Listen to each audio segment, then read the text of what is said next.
Dear students, welcome to our YouTube channel biology by Deepak Nain. और आज का जो हमारा बड़ा ही इम्पोर्टेंट टॉपिक रहेगा डिस्कशन के लिए, वो हम 10th क्लास से लाइव प्रोसेसेस जो चैप्टर है बायोलॉजी के अंदर, उसका जो हम न्यूट्रिशन इन प्लांट या फिर हम बोल सकते हैं फोटोसिंथेसिस में डिस्कस करेंगे। हालांकि फोटोसिंथेसिस आपके 11th क्लास बायोलॉजी बुक में भी आता है, तो काफ़ी डिस्क्रिप्टिव रहता है। तो उसके लिए एक सेपरेट वीडियो बना के उसका लिंक भी आपको इसके डिस्क्रिप्शन में मिल जाएगा। इसके अलावा लाइव प्रोसेस के हिसाब से बात करें तो ये लाइव प्रोसेस में हम सेकंड पार्ट है वो डिस्कस कर रहे हैं। इससे पहले फर्स्ट पार्ट में हमने लाइव प्रोसेस का जर्नल आइडिया और कौन कौन सी टाइप की लाइव प्रोसेस होती हैं वो हमने डिस्कस की थी, सिंपल बेसिक किया था। आज हम जो न्यूट्रिशन इन प्लांट है उसको डिटेल में पढ़ेंगे। इसके अलावा डाइजेस्टिव सिस्टम है ह्यूमंस के अंदर, इसके अलावा एक्सक्रीटरी सिस्टम, सर्कुलेटरी सिस्टम, इनकी सेपरेट वीडियोज हैं वो बनाई जाएंगी, क्योंकि चैप्टर अपने आप में लेंथी है। एक पार्ट में तो हम इसको कंप्लीट कर भी नहीं सकते हैं, तो इसलिए इस पार्ट में हम मेनली न्यूट्रिशन इन प्लांट के बारे में ही डिस्कस करेंगे। इंट्रोडक्शन देख लेते हैं पहले। प्लांट के अंदर जो न्यूट्रिशन होता है, तो टाइप ऑफ न्यूट्रिशन क्या रहता है, type of nutrition in plants, तो वो कौन सा है, वो रहेगा autotrophic mode of nutrition. Autotrophic mode. और ऑटोट्रोपिक में क्या पढ़ते हैं हम, the mode of nutrition in which plants या फिर organism prepare their own food, खुद का फूड खुद प्रिपेयर करते हैं। और यहाँ पे ऑटोट्रोपिक में भी बात करें कौन से टाइप का है, ऑटोट्रोपिक मोड ऑफ न्यूट्रिशन होता है। ऑटो मीन्स सनलाइट की प्रेजेंस में, और ऑटो मीन्स सेल्फ, और ट्रोपिक एक प्रकार के न्यूट्रिशन से रिलेटेड है। तो जब सेल्फ सिंथेसिस होती है फूड की लाइट के प्रेजेंस में, उसको हम photo autotrophic mode of nutrition बोलते हैं, जो किसमें मिलता है, ग्रीन प्लांट्स में। इसके अलावा एल्गी में मिल जाता है। इसके अलावा ज़्यादातर जो हम किंगडम और प्लांट में ही आ जाती है कि ये एल्गी भी, लेकिन हम हायर क्लासेज में पढ़ते हैं एल्गी, ब्रायोफाइट, एरिडोफाइट प्लांट्स में आते हैं। इसके अलावा साइनोबैक्टीरिया, साइनोबैक्टीरिया जिसको ब्लू ग्रीन एल्गी भी बोलते हैं, ब्लू ग्रीन एल्गा। अब ब्लू ग्रीन एल्गा ये कॉमन नेम है, लेकिन होता ये बैक्टीरिया है, और कलर्ड बैक्टीरिया है। इसके पास भी क्लोरोफिल होता है, क्लोरोफिल ए। और इस क्लोरोफिल ए की वजह से ये क्या करते हैं, जो सनलाइट को एब्जॉर्ब एब्जॉर्ब और उसको प्रोडक्टिव बनाते हैं, मतलब तो केमिकल एनर्जी में इजिली कन्वर्ट कर पाते हैं। तो हमारा जो फोटोसिंथेसिस है उसके बारे में अब हम पढ़ लेते हैं। मेनली जो ऑटोट्रोपिक मोड ऑफ न्यूट्रिशन है इसी प्रोसेस की वजह से ही होता है। तो फोटो मीन्स सनलाइट, और सिंथेसिस मीन्स प्रिपरेशन। प्रिपरेशन भी बोल सकते हैं या फिर फॉर्मेशन भी बोल सकते हैं। प्रिपरेशन या formation of food the help of sunlight. और ये प्रोसेस या फिर ये रिएक्शन हम वैसे तो लोअर क्लासेज में पढ़ते हैं, CO2 प्लस H2O, और क्या बन जाता है इससे, पहली बात करें C6H12O6 प्लस O2। ये सिंपल रिएक्शन पढ़ते हैं फोटोसिंथेसिस की, लेकिन 10th क्लास में थोड़ा सा आइडिया और भी आगे बढ़ाया हुआ है। H2O वहाँ पे भी प्रोड्यूस किए हुए हैं, और जब बैलेंस किया जाता है इस रिएक्शन को, इस तरीके से बैलेंस किया हुआ है ऐसे। तो ये 6 वाटर मॉलिक्यूल हमारी बुक के अंदर एक्स्ट्रा दिए हुए हैं। हालांकि हम पहले बेसिक पढ़ते हैं तो सिंपली इस रिएक्शन को हम H2O वहाँ उस साइड में नहीं पढ़े जाते। तो ये किस लिए दिए हुए हैं, ऐसा लॉजिकली हम समझेंगे कि जो यहाँ पे ऑक्सीजन निकलती है फोटोसिंथेसिस के अंदर, मेनली इसकी पहले डेफिनेशन समझ लेते हैं। बेसिकली क्या होता है, ए प्रोसेस या फिर ए बायोलॉजिकल प्रोसेस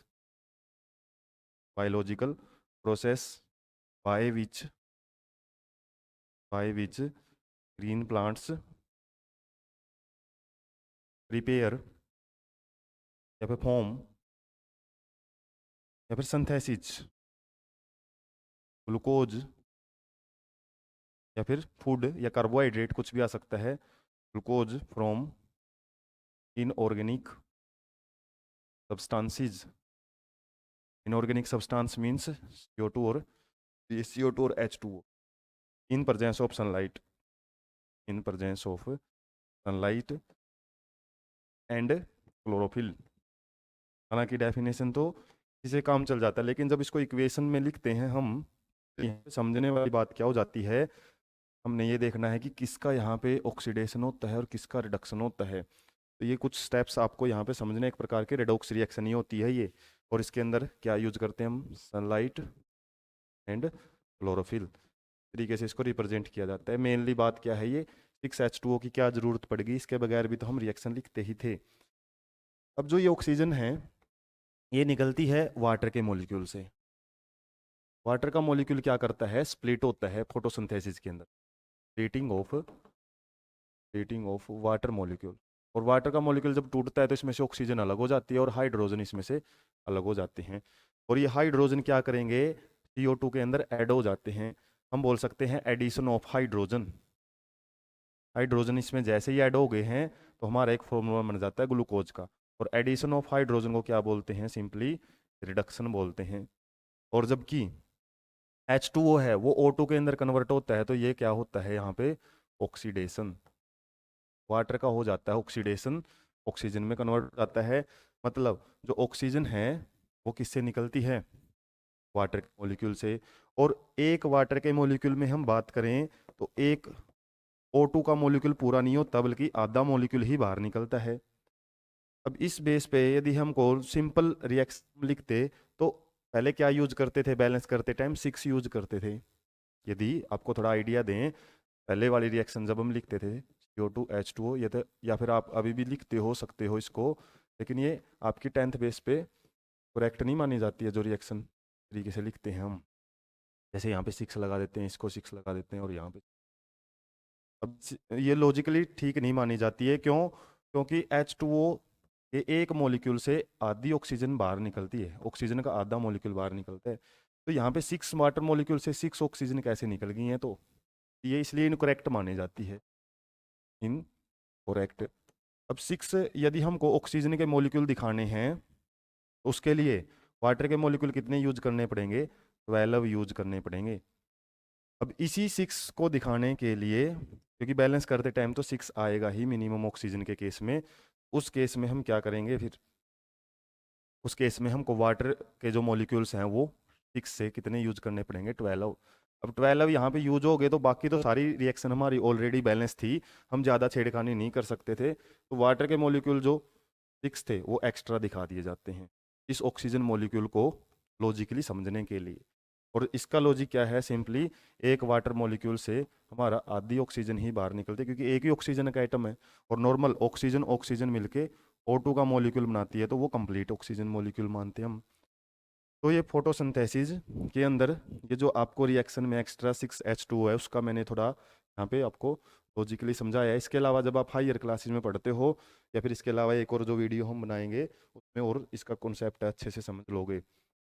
फिलहाल आपको 10th बेस के लिए ये चीज़ें बताई गई है। तो यहाँ पे 6 CO2 और H2O से सिंपली क्या होता है फोटोसिंथेसिस में, हमको ये पता होना चाहिए कि रिडक्शन किसका हुआ है। और जिसका रिडक्शन होता है तो बोल सकते हैं क्या है वो, ऑक्सीडाइजिंग एजेंट है। ऑक्सीडाइजिंग एजेंट बोल सकते हैं कि CO2 ने क्या किया है, एक प्रकार से वाटर का ऑक्सीडेशन करने में मदद की है। और वाटर का ऑक्सीडेशन करने में कैसे मदद की है, इसने हाइड्रोजन अपने अंदर ले ली और हाइड्रोजन अंदर लेके ग्लूकोज के अंदर ये फॉर्म हो जाता है। और फोटोसिंथेसिस, फोटोसिंथेसिस की यदि हम इम्पोर्टेंस की बात करें, इम्पोर्टेंस की बात करें तो जितना भी जो फूड प्रिपरेशन होती है, फूड प्रिपरेशन और all organisms, all organisms on earth, पूरी अर्थ पे जितने भी ऑर्गेनिजम्स हैं, चाहे वो प्लांट्स हैं चाहे एनिमल्स हैं, ये पूरी फूड के लिए सारे के सारे फोटोसिंथेसिस पे ही डिपेंडेंट हैं। अब बोलेंगे हमारे अंदर तो फोटोसिंथेसिस नहीं होती, लेकिन जो फूड प्लांट बनाते हैं, और प्लांट को हम क्या बोलते हैं, प्रोड्यूसर्स। प्रोड्यूसर्स मीन्स यही क्या करते हैं, पूरे ऑर्गेनिजम्स के लिए फूड प्रिपेयर करते हैं। इसके अलावा इसके साथ हम समझ सकते हैं कि फोटोसिंथेसिस यदि ना हो, पूरी की पूरी अर्थ पे कोई फूड नहीं होगा। और यदि फूड नहीं है तो कोई भी ऑर्गेनिज्म सर्वाइव नहीं कर सकता। और फोटोसिंथेसिस किसकी वजह से होती है, ये रहती है हमारे एक क्लोरोप्लास्ट नाम की सेल ऑर्गेनली। सारा खेल इस क्लोरोप्लास्ट पे ही है। प्लांट के पास एक एक्स्ट्रा चीज़ यही है जिसकी वजह से वो अपना का फूड खुद प्रिपेयर कर पाते हैं। इसके इसके अलावा एनिमल्स के पास ये चीज़ नहीं होती, जिसकी वजह से फोटोसिंथेसिस नहीं कर पाते। ताकि इसके बारे में भी हम समझेंगे, तो का आइडिया भी ले लेते हैं। क्वेश्चन बन जाता है आपसे, site of photosynthesis. Site of photosynthesis की लोकेशन क्या होती है, कहाँ पे होती है? तो प्लांट, यदि बात करें प्लांट की बॉडी में क्या होता है, दो चीज़ें होती हैं, एक शूट सिस्टम और एक होता है रूट सिस्टम। एग्जैक्ट लोकेशन बताएंगे कहाँ पे होती है। और शूट सिस्टम में बात करें तो क्या क्या आ जाते हैं, स्टेम, रूट। रूट तो रूट सिस्टम में आएगी, स्टेम, लीव्स और आपकी ब्रांचेज आ जाती हैं। और ये जो लीव्स हैं, लीव्स में क्या होती हैं फिर, कुछ स्पेशल टाइप की सेल। और ये शूट सिस्टम किसको बोलते हैं, ये मान लो ग्राउंड का लेवल है, ग्राउंड से नीचे रूट सिस्टम रहता है प्लांट का, ग्राउंड से ऊपर शूट रहता है। और लीव्स में स्पेशल टाइप की सेल होती हैं, मीजोफिल सेल्स। और ये मीजोफिल सेल्स क्या करती हैं, के अंदर ही क्लोरोप्लास्ट होता है, क्लोरोप्लास्ट। और क्लोरोप्लास्ट की बात करें तो ये एक प्रकार से इनको प्लास्टिड भी बोल दिया जाता है, प्लास्टिड। प्लास्टिड का ही एक टाइप है क्लोरोप्लास्ट, जिसमें क्लोरोफिल होता है, क्लोरो।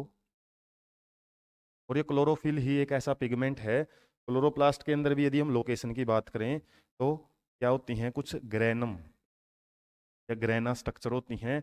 और ग्रेना के अंदर कोइन लाइक स्ट्रक्चर होती है, जिसको हम थाइलेकोइड बोलते हैं, थैलाकोइड। तो सीबीएसई टाइप के क्वेश्चन पेपर में आपको ऐसा मिल सकता है, ये कोई वर्ड ग्रेनम या, ये कहाँ होते हैं, क्लोरोप्लास्ट के अंदर होते हैं। और इनके अंदर ही कौन सी स्ट्रक्चर होती है हमारी, ये क्लोरोफिल एक पिगमेंट होता है।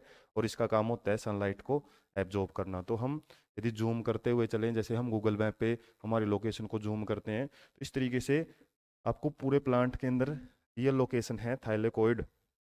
और थाइलेकोइड के अंदर भी इसकी मेम्ब्रेन के ऊपर फोटोसिंथेसिस होती है। तो 11th में जो बड़े अच्छे ढंग से इसको डिस्क्राइब किया हुआ है कैसे होती है, वो भी आपको क्या दी गई है, उसका भी आप लिंक वीडियो के डिस्क्रिप्शन से समझ सकते हैं यदि आपको ज़्यादा डिटेल पढ़नी है। लेकिन 10th पॉइंट ऑफ व्यू से आप सिंपल याद रख सकते हो क्लोरोप्लास्ट, फिर मीजोफिल सेल्स भी याद रख सकते हो, वहाँ पे फोटोसिंथेसिस होती है।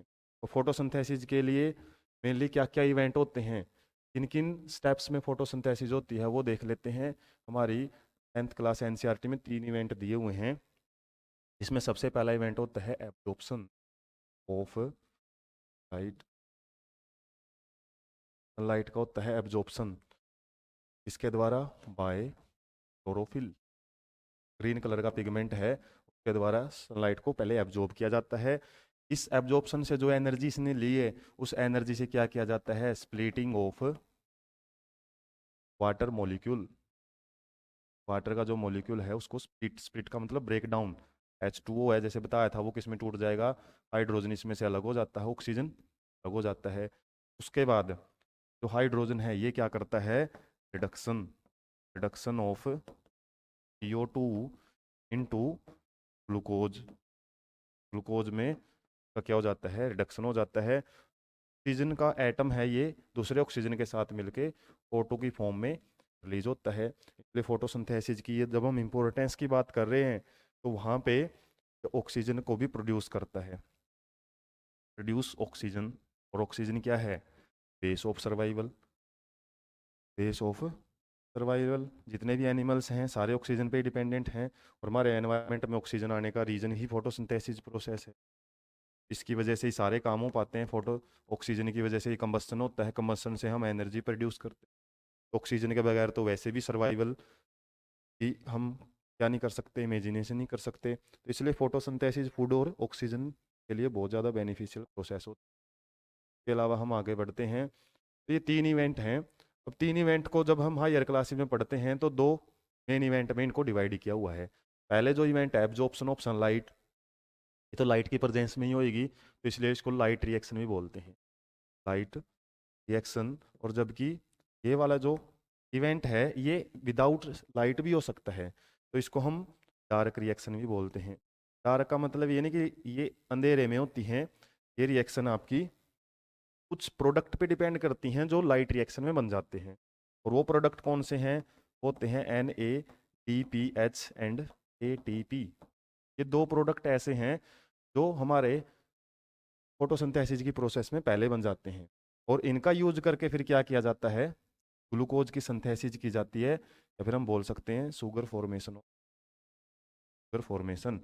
और इसमें एक बड़ी ही इंपॉर्टेंट जो प्रोसेस है वो पढ़ी जाती है, कैल्विन साइकिल, तो C3 साइकिल भी बोलते हैं। तो ये C3 साइकिल डायरेक्ट रिएक्शन में आता है, जो कि बड़ा ही इंपॉर्टेंट रोल प्ले करता है किसमें, शुगर सिंथेसिस में। तो जो एनसीईआरटी से बाहर में कुछ बातें बता रहा हूँ, ये आपके सीबीएसई वाले बच्चों के लिए हेल्पफुल हैं। स्टेट बोर्ड के एग्जाम में हो सकता है आपसे ये चीज़ें ना पूछें। हम आगे बढ़ते हैं। ये इवेंट्स आपको याद रखनी है, डायरेक्ट 3 इवेंट भी आपसे पूछी जा सकती हैं, क्या क्या होता है। और ये इवेंट मैंने आइडिया शुरुआत में ही रिएक्शन में बता दिया था कि रिडक्शन कैसे होता है CO2 का, जो वाटर, ये जो हाइड्रोजन के मॉलिक्यूल हैं ये ऐड हो जाते हैं, एडिशन ऑफ हाइड्रोजन एटम। और जो वाटर है, वाटर से जो ऑक्सीजन निकली है, इसी को हमने क्या बोला था, वाटर से जो ऑक्सीजन बनी है तो इसी को हमने ऑक्सीडेशन बोला। ये क्वेश्चन भी आपसे आता है कि ऑक्सीजन जो निकलती है वो किस से निकलती है, CO2 से निकलती है या फिर H2O से। और बहुत सारे क्या सोचते हैं कि जैसे CO2 में भी O2 है और उस साइड में O2 है तो ये इसी से निकलेगी एज इट इज। तो ये ऐसा नहीं है, जो हमारा H2O वाली ऑक्सीजन है ना वो लिबरेट होती है ऑक्सीजन।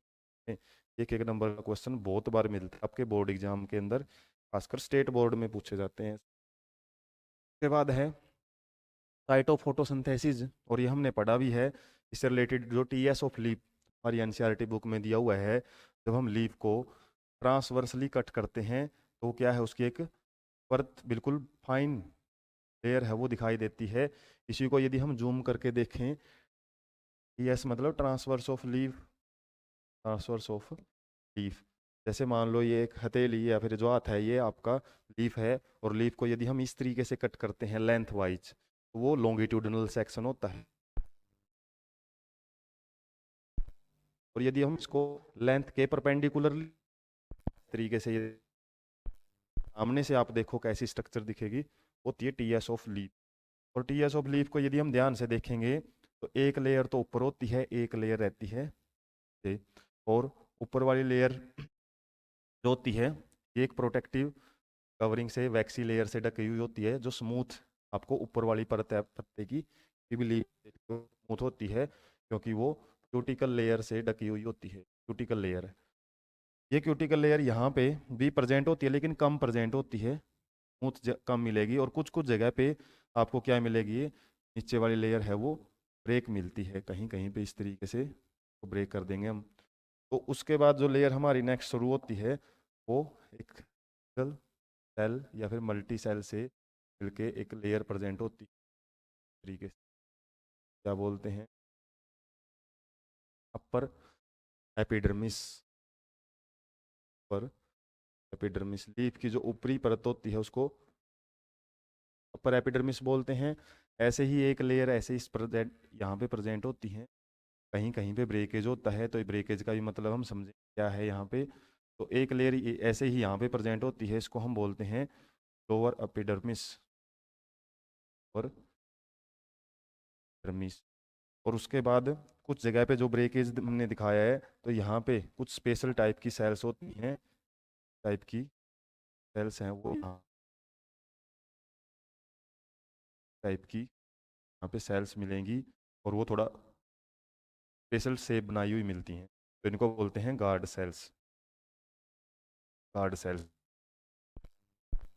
जो ये पोर लाइक स्ट्रक्चर प्रेजेंट होती है टाइप से, वो क्या बोलेंगे हम, स्टोमेटा। स्टोमेटा। अब बीच में क्या प्रेजेंट होता है वो हम देख लेते हैं। बीच में भी ऐसे ही कुछ स्ट्रक्चर्स मिलेंगी, जैसे कुछ ऐसी ऐसी सेल्स हमको मिलती, ऐसे एक दूसरे पे बिल्कुल कॉम्पैक्टली अरेंज्ड सेल्स यहाँ पे मिलती हैं। और जो ये कॉम्पैक्टली अरेंज्ड हैं के बीच में एक एक तो होता है न्यूक्लियस। इसके अलावा ऐसे ही दूसरी लेयर भी आपको मिल सकती है, और ऐसे सेल्स हैं कुछ इस तरीके से इरेगुलरली भी प्रेजेंट हो सकती हैं। और इनके के क्या क्या है, न्यूक्लियस हैं। उसके अलावा के पास इनका क्या क्या होता है, ऐसे ग्रीन कलर की स्ट्रक्चर्स से भी काफ़ी सारी स्ट्रक्चर्स इनके पास होती। तो ये ग्रीन कलर की जो स्ट्रक्चर मैं बना रहा हूँ ये क्या है, क्लोरोप्लास्ट। इनके पास अपने अपने क्लोरोप्लास्ट भी हैं। और क्लोरोप्लास्ट ली हुई जो सेल्स होती हैं लीफ के अंदर, तो हम क्या बोलते हैं, मेसोफिल सेल्स। और मेसोफिल सेल्स दो टाइप के अरेंजमेंट में मिलती हैं। एक तो होता है कॉम्पैक्ट अरेंजमेंट, ऊपर वाला जो अरेंजमेंट है कॉम्पैक्ट, को बोलेंगे पैलिसेड, पैलिसेड मेसोफिल सेल्स या मेसोफिल लेयर। और नीचे वाली जो लेयर है वो इरेगुलर है, कहीं कहीं पे वो क्या है, यहाँ पे हम देख सकते हैं ब्रेकिंग है, की बात करें। और ये लेयर्स हैं आगे इस तरीके से ली हुई हैं, और यहाँ पे भी इनके क्या हैं, खुद के क्लोरोप्लास्ट वगैरह हम बना सकते हैं।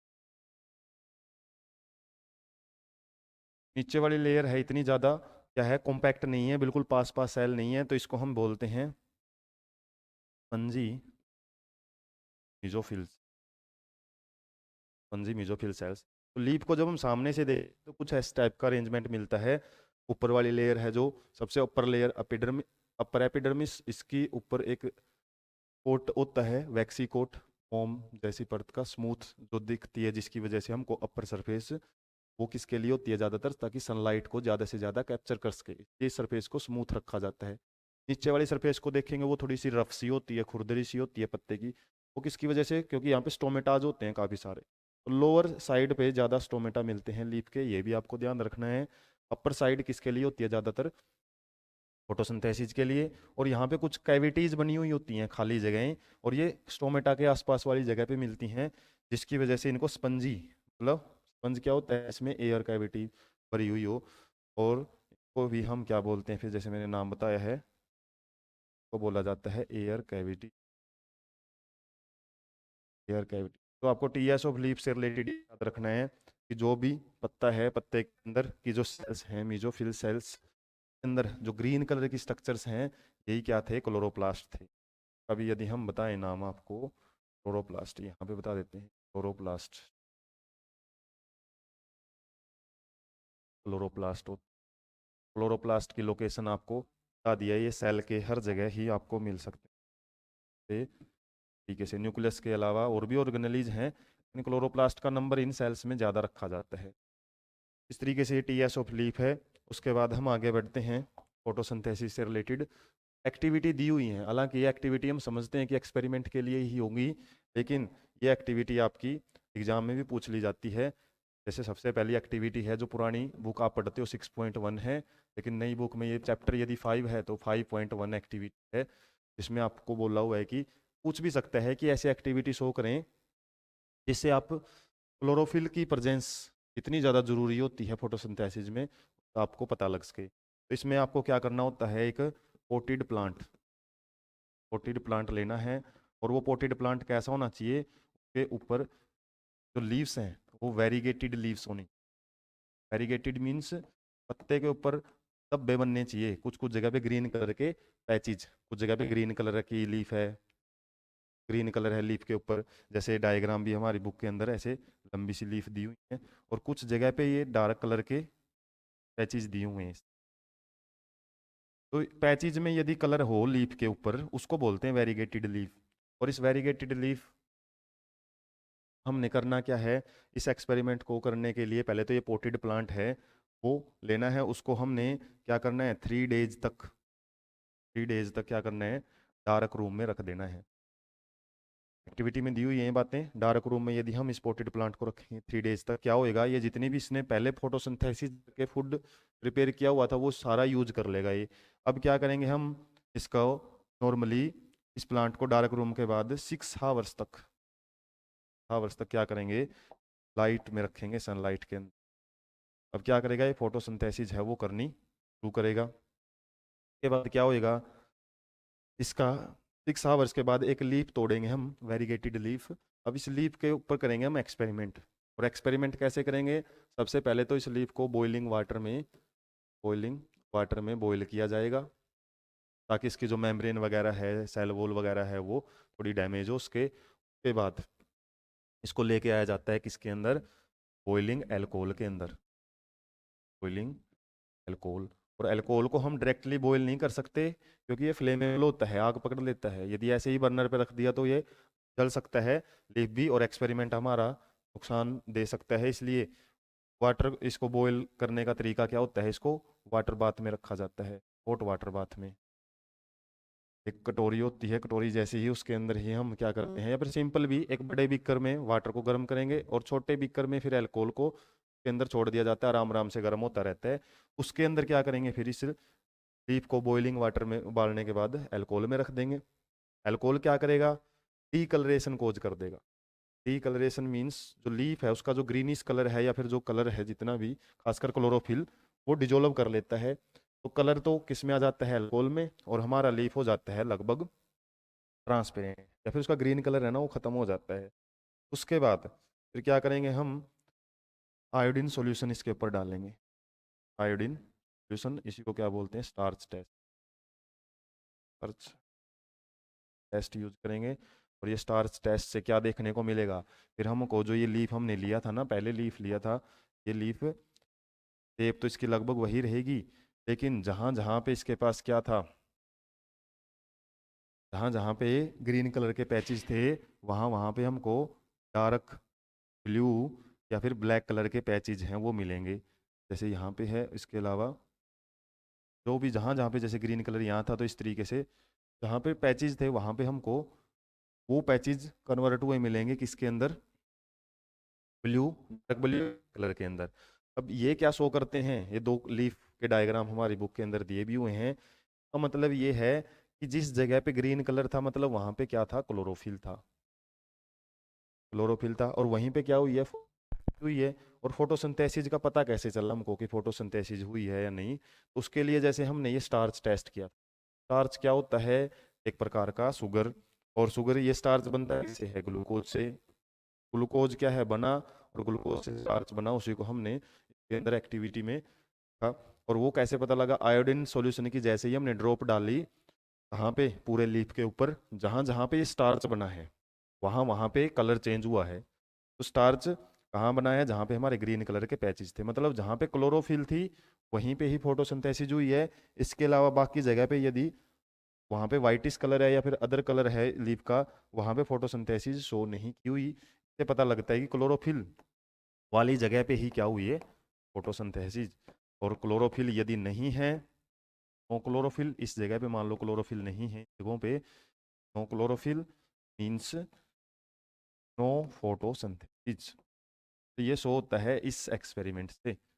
में हमने केवल यही एक्सपेरिमेंट बताना होता है कि किस इस टाइप को याद रखने, बॉइलिंग वाटर पहले, फिर बॉइलिंग अल्कोहल, फिर आयोडीन सॉल्यूशन, और वेरीगेटेड लीफ यूज की जाती है। जबकि एक और एक्टिविटी दी हुई है जिसमें CO2 की प्रेजेंस का पता लगाना है हमने। तो इसमें भी हम क्या लेंगे, इसमें हम लेंगे टू पोटेड प्लांट, गमले वाले दो पौधे लेंगे, छोटे पौधे। बड़े पौधों के साथ तो हम एक्सपेरिमेंट कर नहीं सकते, छोटे प्लांट लेंगे जो कि किस में रखे हुए हैं, गमलों में। और यहाँ पे हम देख सकते टाइप से दो प्लांट ले लेंगे हम ऐसे ही, और लगभग सेम साइज के हमने रखने हैं वो, ताकि हमको बाद में क्या हो, रिजल्ट वगैरह है वो उनका डिफरेंट ना आए। तो अब ये पोटेड प्लांट हमने लिए हैं, तो इनको भी क्या करेंगे, सिंपली 3 डेज तक डार्क रूम में रखा जाएगा, ताकि ये फोटोसिंथेसिस जो इन्होंने पहले की हुई है उसको ये यूज कर ले, जितना ही फूड है न्यू सिरे से फोटोसिंथेसिस के लिए इनको फिर 6 आवर्स तक हम सनलाइट में लेके आएंगे। लेकिन अब इनको सीधा सनलाइट में ऐसे नहीं रखेंगे, एक दोनों को क्या करेंगे, मेनली हम पहले दोनों को रखा जाता है एक इन्वर्टेड बेल जार में। इन्वर्टेड बेल जार के अंदर मतलब एक बर्तन होता है कांच का, और वो घंटी जैसे आकार का होता है, ये जैसे आकार का एक बर्तन के अंदर इनको रखा जाता है। अब पहले वाले जो हमारा प्लांट है इसको हम ऐसे ही छोड़ देंगे, मान लो ये ए प्लांट है हमारा, तो हमने बर्तन रखा इसके ऊपर और उसको छोड़ दिया।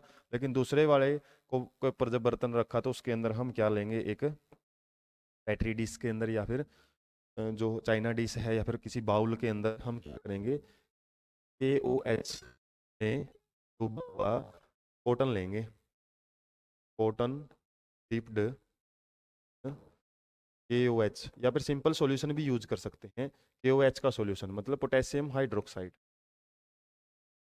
पोटेशियम हाइड्रोक्साइड लेंगे और इस बेल जार को नीचे से एयर टाइट करने के लिए वैसलीन लगा देंगे ताकि और एयर इसमें एंटर ना करे। तो ये KOH क्या करता है, इस KOH की खास बात है कि जितनी भी CO2 है इस बर्तन के अंदर वो सारी एब्जॉर्ब कर लेता है। ये CO2 को खा जाता है, सारी की सारी CO2 का सफाया कर देता है।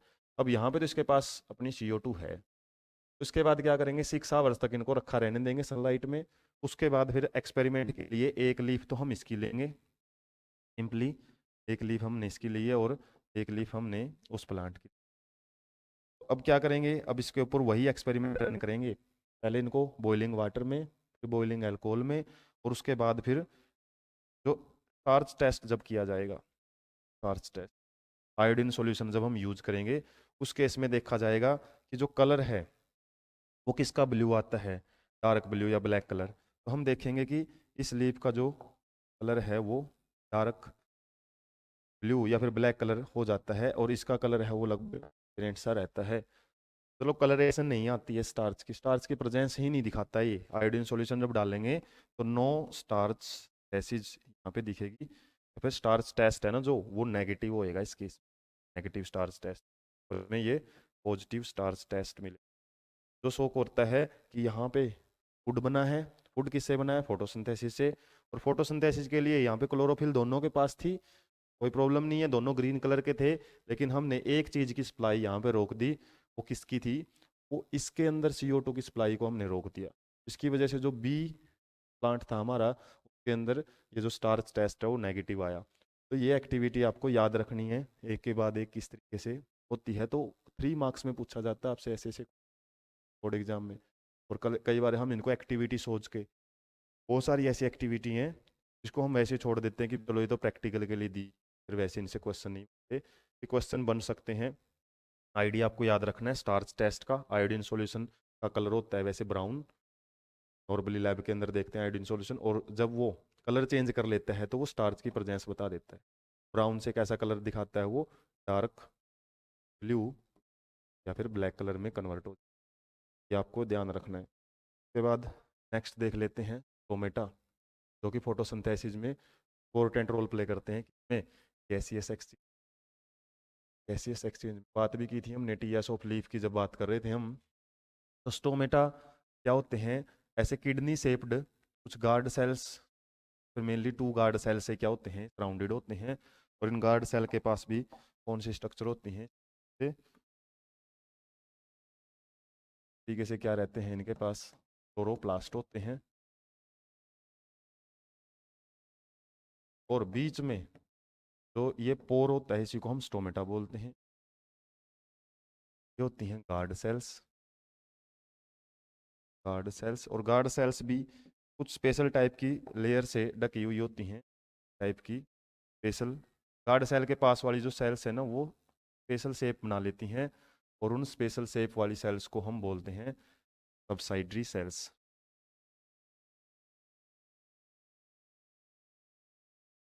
अब ये स्टोमेटा सिंपली गार्ड सेल से प्रोटेक्टेड रहता है या गार्डेड रहता है, और सबसाइडरी सेल्स के पास भी फंक्शन रहता है किस चीज़ का, वो हम देखेंगे। स्टोमेटा की पहले तो पता होना चाहिए कहाँ पे प्रेजेंट होता है, ऑन द डीप सरफेस। और ज़्यादातर कहाँ पे होता है, lower side of leaf, leaf की चली साइड पे ज़्यादा प्रेजेंट होते हैं। इसके द्वारा होते हैं गार्डेड बाय बेसल सेल्स, जिनको नाम से ही गार्ड सेल्स बोलते हैं। अब इसमें जो क्वेश्चन आता है वो opening and closing of stomata, gaseous exchange करते हैं। ये जैसे हम सांस लेते हैं छोड़ते हैं, तो ये क्या करते हैं, एयर को एक्सचेंज करने में O2 और CO2 का एक्सचेंज करते हैं। और CO2 की इनको ज़रूरत रहती है ज़्यादा, क्योंकि O2 तो ये फोटोसिंथेसिस से भी तैयार कर लेते हैं। दिन में तो इनको O2 की ज़रूरत ही नहीं है बाहर से, फिर तो ये CO2 पे डिपेंडेंट है। इसका मतलब CO2 इतनी भी खराब गैस नहीं है जितना हम मानते हैं कि CO2 तो एक हार्मफुल गैस। हार्मफुल, ये फोटोसिंथेसिस में तो बड़ी यूजफुल गैस है, प्लांट के बगैर सर्वाइव ही नहीं कर सकते।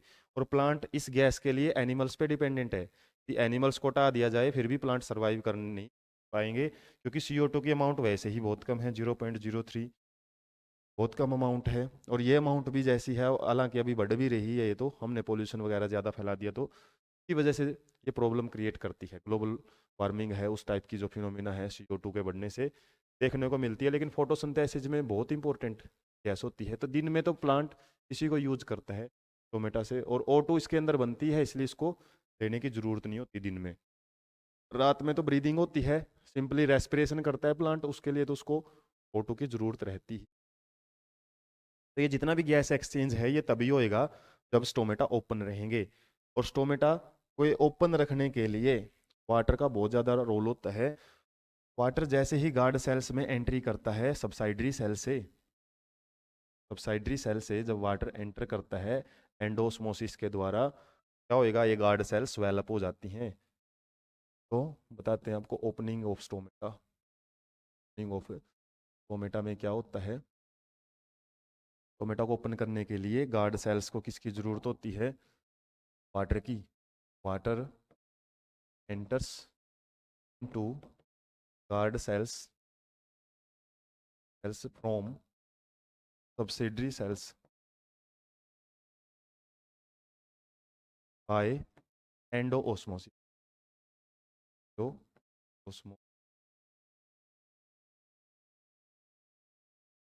इसकी वजह से क्या होएगा, गार्ड सेल्स स्वेल हो जाएंगी, तो क्या होएगा, स्वेलिंग ऑफ गार्ड सेल्स।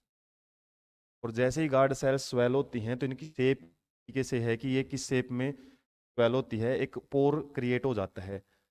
तो हम बोल सकते हैं swelling of guard cells creates a pore, या फिर एक अपर्चर इधर बोल सकते हैं हम, बिटवीन दैम के बीच में एक पोर क्रिएट हो जाता है। और वो पोर क्या है, वही स्टोमेटा है। तो हम बोल सकते हैं स्टोमेटा हमारा क्या हो गया है, ओपन हो चुका है। इस शेप किस तरीके से, जैसे हमने बात की थी गार्ड सेल्स की, यहाँ पे जो स्टोमेटा वाली साइड है गार्ड सेल की, ये थोड़ी थिक होती है, थिक, जैसे ट्यूब होती है हमारे बाइक के अंदर, या जो बाइक तो हालांकि ट्यूबलेस टायर आने लग गए हैं, साइकिल के अंदर जो ट्यूब है या दूसरे व्हीकल्स में ट्यूब है, वो इस तरीके से डिजाइन है कि उसको फुलाएंगे तो हम वो गोल ही फूलेगी बिल्कुल। ताकि उसका यदि हम देखें उसकी जो बीच वाली जो लेयर्स अंदर की साइड लेयर होती हैं वो थोड़ी सी मोटी होती हैं, और बाहर वाली लेयर होती है थिन। इसकी वजह से एक पोर क्रिएट हो जाता है यहाँ पे। लेकिन क्लोजिंग ऑफ स्टोमेटा कैसे होता है, क्लोजिंग ऑफ स्टोमेटा वो देख लेते हैं। क्लोजिंग ऑफ में क्या होएगा, गार्ड सेल से गार्ड सेल्स रिमूव्स वाटर। अब ये सब्साइडरी सेल में वापस नहीं लौटेगा, ये कहाँ रिमूव होएगा, रिमूव्स वाटर इन एटमोस्फियर, इसके द्वारा विद द हेल्प ऑफ, या फिर ड्यू टू ट्रांसपिरेशन। ट्रांसपिरेशन एक प्रोसेस होती है प्लांट में जिससे वो वेपर्स की फॉर्म में वाटर लूज करते रहते हैं। उसकी वजह से क्या होएगा, हमारा गार्ड सेल्स वो रिमूव करती रहती हैं। और इस रिमूव होने की वजह से यदि गार्ड सेल के पास पीछे से वाटर की सप्लाई है वो रुक जाती है, तो क्या होंगी, सब्साइडरी सेल के पास वाटर नहीं मिलेगा, और हमारी गार्ड सेल्स क्या हो जाएंगी, उड़ जाती हैं। Shrinking of guard sales causing causing closing of stomata. तो ये दो दो बातें आपने याद रखनी है, स्टोमेटा क्लोज करके कैसे दिखाना आपने, कि जो गार्ड सेल्स है उनको श्रिंक किया हुआ दिखाना है, और यहाँ पे पोर आपने नहीं दिखाना है, पोर को बंद कर देना है। और उसके बाद ही जो सब्साइडरी सेल्स हैं वो आप इस दिखा सकते हो। गार्ड सेल्स हैं ये क्या हो गई हैं, श्रिंक्ड गार्ड, जैसे स्टोमेटा वो क्लोज हो जाता है। तो ट्रांसपिरेशन जब तक चलेगा तब तक स्टोमेटा ओपन रहते हैं। और ट्रांसपिरेशन को चलाए रखने के लिए क्या जरूरत होती है, रेगुलर सप्लाई ऑफ वाटर।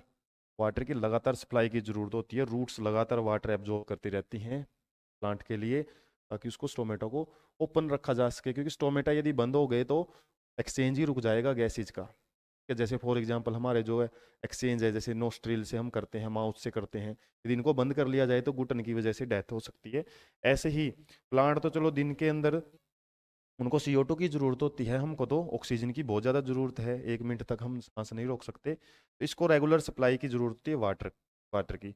और वाटर की सप्लाई यदि रुक जाती है तो स्टोमेटा बंद कर लेता है प्लांट, और की वजह से क्या होएगा, फिर वो कुछ फूड वगैरह है कुछ देर तक तो वो रहेगा एक्टिव, के बाद उसकी death हो जाती है, सेल बननी शुरू हो जाती है।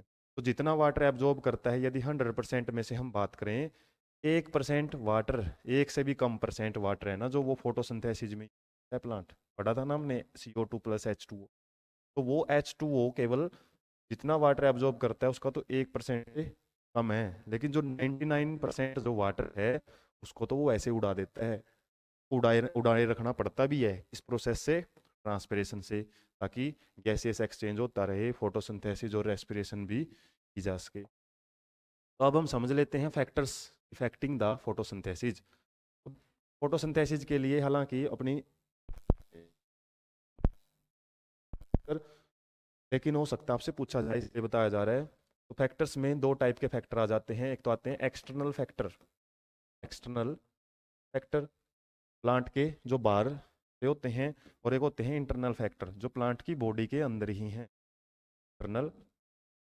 एक्सटर्नल फैक्टर में जैसे प्लांट को बाहर से किसकी जरूरत पड़ती है, सनलाइट की, इसके अलावा वाटर की जरूरत पड़ती है, इसके अलावा CO2 की जरूरत पड़ती है, क्योंकि ज़्यादा ज़रूरत है, क्लोरोफिल तो उसके अंदर ही होता है। तो सनलाइट यदि नहीं होएगी तो फोटोसिंथेसिस भी नहीं होएगी।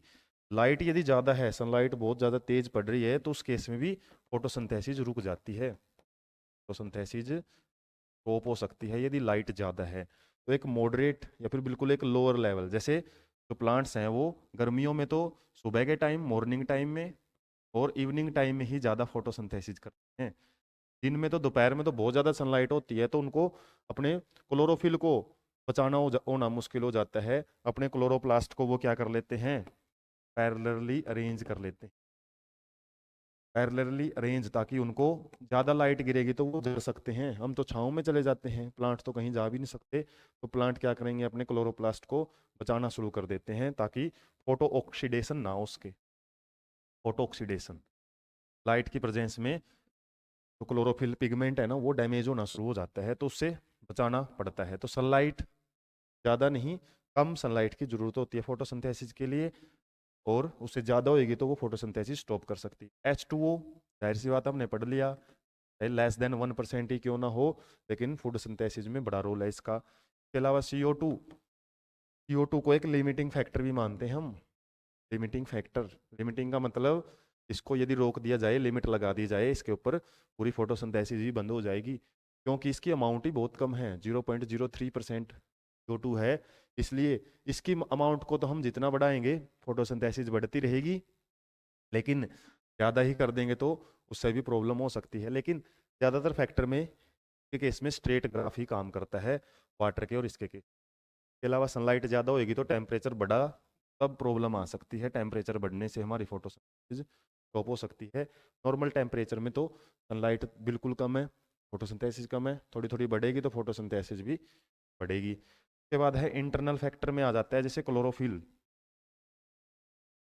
क्लोरोफिल की अमाउंट कितनी है, क्लोरोप्लास्ट कितने नंबर में है, क्लोरोप्लास्ट नंबर की बात कर सकते हैं हम, इसकी बात अमाउंट में की जा सकती है। इसके अलावा सेल का सेल या फिर हमारे लीफ, लीफ का सरफेस एरिया, कितने बड़े लीफ हैं साइज में। इसके अलावा लीफ का नंबर, लीफ का नंबर, तो लीफ, लीफ का नंबर, लीफ का साइज, ये इंटरनल फैक्टर हैं प्लांट के। क्लोरोप्लास्ट कितना है, जितना ज़्यादा क्लोरोप्लास्ट जाहिर सी बात उतनी ज़्यादा फोटोसिंथेसिस, क्लोरोफिल प्लास्ट ज़्यादा है तो क्लोरोफिल भी उसके पास ज़्यादा है। लीफ का सरफेस एरिया ज़्यादा है तो ज़्यादा से ज़्यादा लाइट एब्जॉर्ब करके ज़्यादा फोटोसिंथेसिस करेगा। पत्ते यदि ज़्यादा हैं उस केस में फोटोसिंथेसिस का नंबर या अमाउंट आपको ज़्यादा होता हुआ मिलेगा। तो इस तरीके से हमने जो भी इंपॉर्टेंट टॉपिक डिस्कस किए हैं, फैक्टर वगैरह है, TS ऑफ लीफ है, वीडियो लेंथ ही जरूर गई है, लेकिन कोशिश की आपको बड़ा अच्छे ढंग से समझाने के लिए। बाकी इसी तरीके के जो भी कॉन्सेप्चुअल स्टडी के लिए, क्योंकि इस चैप्टर के हमने आगे भी डाइजेशन वगैरह है, बाकी काफ़ी पोर्शंस हैं, ट्रांसपोर्टेशन इन प्लांट हैं, बड़े इंपॉर्टेंट टॉपिक हैं, वो भी डिस्कस करेंगे। तो ऐसे ही कॉन्सेप्चुअल वीडियोज़ के लिए चैनल को सब्सक्राइब रखें और चैनल के साथ जुड़े रहें। Thank you so much.